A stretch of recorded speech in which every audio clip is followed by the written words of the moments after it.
آج سے صدیوں پہلے کا ذکر ہے کہ ملک روم میں ایک بادشاہ حکومت کرتا تھا۔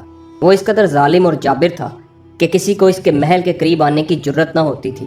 وہ شاہی خزانے پر سانپ بن کر بیٹھا ہوا تھا اور رعایا پر ایک کوڑی تک بھی خرچ نہ کرتا تھا۔ رعایا اس کے ہاتھوں میں اس قدر تنگ تھی کہ اکثر لوگوں کو 2 وقت کی روٹی بھی میسر نہ آتی تھی، لیکن اس کی ملکہ انتہائی رحم دل اور نیک خاتون تھی۔ وہ بادشاہ کے ظلم و ستم کو دیکھ کر دل ہی دل میں کڑتی رہتی تھی۔ ایک دن بادشاہ شکار کو گیا ہوا تھا اور ملکہ محل کی کھڑکی میں بیٹھی باہر کا نظارہ کر رہی تھی کہ اتنے میں ایک فقیر نے صدا لگائی، ہے کوئی جو اللہ کے نام پر خیرات دے؟ ملکہ نے جب یہ صدا سنی تو وہ بہت حیران ہوئی۔ یقیناً یہ کوئی اجنبی فقیر ہے جو محل کے قریب آ کر صدا دے رہا ہے، ورنہ تو اس ملک کا کوئی بھی باشندہ اس محل کے قریب آ نہیں سکتا۔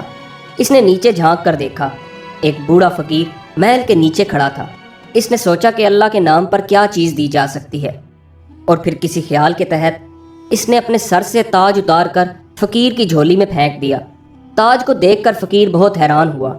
اس نے سر اٹھا کر ملکہ کو دیکھا جو اب بھی کھڑکی سے اسے دیکھ رہی تھی، اور پھر فقیر دعائیں دیتا ہوا چلا گیا۔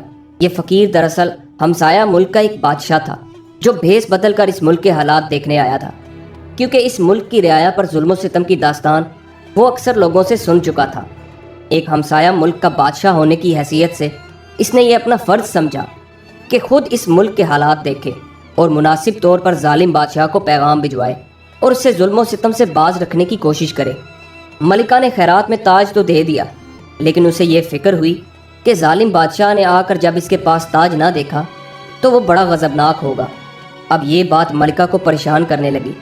بادشاہ جب شکار سے لوٹا تو اس نے ملکہ کو بہت پریشان دیکھا۔ اس نے اس کا سبب پوچھا، لیکن ملکہ نے بہانے سے ٹال دیا۔ اسی طرح کئی روز گزر گئے اور بادشاہ کو اس بات کا پتہ نہ چل سکا۔ ایک دن ہمسایہ ملک کا قاصد اپنے نیک دل بادشاہ کا پیغام لے کر روم پہنچا، جس کی اطلاع ظالم بادشاہ کو ہوئی۔ اس نے فوراً دربار لگانے کا حکم دیا اور اپنے وزیر سے کہا، ہم دربار ہی میں قاصد سے ملاقات کریں گے۔ اگلے روز شاہی دربار لگا۔ بادشاہ ملکہ کو بھی دربار میں اپنے ساتھ لے جایا کرتا تھا، چنانچہ وہ تیار ہو کر ملکہ کے پاس گیا اور شاہی دربار چلنے کو کہا۔ ملکہ نے جلدی سے شاہی لباس پہنا اور بادشاہ کے ساتھ دربار کو چل دی۔ بادشاہ نے جب ملکہ کے سر پر تاج نہ دیکھا تو ایک دم رک گیا، کیونکہ بغیر تاج کے دربار میں جانا شاہی آداب کے خلاف تھا۔ اس نے ملکہ سے پوچھا، تاج کہاں ہے؟ یہ سن کر ملکہ گھبرائی اور اس نے بادشاہ کو سب کچھ بتا دیا۔ اتنا سننا تھا کہ بادشاہ غصے سے آگ بگولا ہو گیا اور ملکہ کو اسی وقت محل سے دھکے دے کر باہر نکلوا دیا۔ اس کے بعد جب وہ دربار میں پہنچا تو سب درباری بادشاہ کے تیور دیکھ کر سہم گئے۔ بادشاہ نے وزیر سے کہا، ہمسایہ ملک کا قاصد پیش کیا جائے۔ قاصد کو بادشاہ کی خدمت میں فوراً حاضر کر دیا گیا۔ جب اس نے دربار میں اپنے نیک دل بادشاہ کا پیغام پڑھ کر سنایا تو ظالم بادشاہ غصے میں اور بھی لال پیلا ہو گیا، اور اس نے اس پیغام کو اپنی توہین سمجھتے ہوئے قاصد کو بھی دھکے دے کر وہاں سے نکال دیا۔ قاصد جب محل سے باہر نکلا تو اسے ملک کے بارے میں بھی خبر ہو گئی، اور اس نے اپنے ملک واپس جا کر اپنے نیک دل بادشاہ کو تمام حالات سے خبردار کر دیا۔ یہ سن کر نیک دل بادشاہ کو بہت رنج ہوا۔ رحم دل ملکہ صرف میری وجہ سے محل سے نکالی گئی ہے۔ اس نے فوراً اپنے سپاہیوں کو ملک روم بھیجا کہ وہ ملکہ کو تلاش کر کے بڑی عزت و احترام کے ساتھ اس کے حضور پیش کریں، لیکن بہت دوڑ دھوپ کے باوجود جب سپاہی ناکام واپس لوٹے تو بادشاہ خود گھوڑے پر سوار ہو کر ملکہ کی تلاش کے لیے چل دیا۔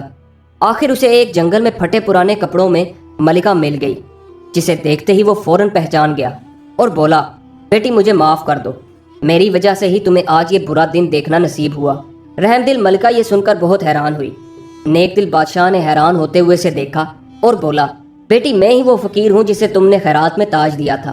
میں تمہارے ہمسایہ ملک کا بادشاہ ہوں۔ جب میں نے تمہارے ملک کے بادشاہ کے ظلم و ستم کی داستانیں سنی تو بھیس بدل کر تمہارے ملک کی رعایا کے حالات معلوم کرنے آیا تھا۔ یہ سن کر رحم دل ملکہ کو کچھ تسلی ہوئی اور وہ نیک دل بادشاہ کے ساتھ اس ملک کو روانہ ہو گئی۔ بادشاہ کے ہاں کوئی اولاد نہ تھی، اس نے اسے اپنی بیٹی بنا لیا۔ بادشاہ چونکہ بہت بوڑھا ہو چکا تھا، اسی وجہ سے اس نے اپنا تاج و تخت بھی اسے سونپ دیا اور خود یاد الہی میں مشغول ہو گیا۔ ادھر روم میں جب ظالم بادشاہ کے ہاتھوں رعایا بہت تنگ آ چکی تھی تو رعایا نے بغاوت کر دی، اور بڑی مشکل سے ظالم بادشاہ اپنی جان بچا کر وہاں سے بچ نکلنے میں کامیاب ہو گیا۔ بغاوت کے بعد وہاں کے ایک وزیر نے سلطنت کا انتظام سنبھالا۔